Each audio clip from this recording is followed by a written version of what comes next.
I'm Steve Ember with the VOA Special English Economics Report. Last week, we described stock options. These are agreements that give investors the right to buy or sell shares of stock for a set price at a time in the future. For years, companies have used stock options as a form of pay. At first, only top officers in companies got them. The value of a stock option rises or falls with the price of a company's stock. So this gave the people at the top a strong reason to do their jobs well. During the 1990s, technology companies started to offer stock options to skilled workers. Many of these businesses were newly formed Internet companies. Soon, stock options became a common form of pay in American businesses. Since options are linked to stock market prices, estimating their value can be difficult. Most companies did not report them as an expense, a cost of doing business. As a result, shareholders were not getting a true picture of a company's financial condition.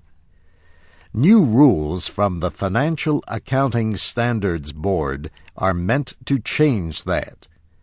The board is a private organization that establishes how financial reports should be prepared.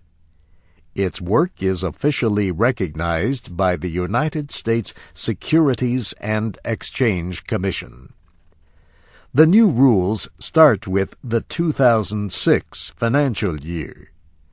Companies publicly traded in the United States must now treat options as an expense against earnings. Some already do.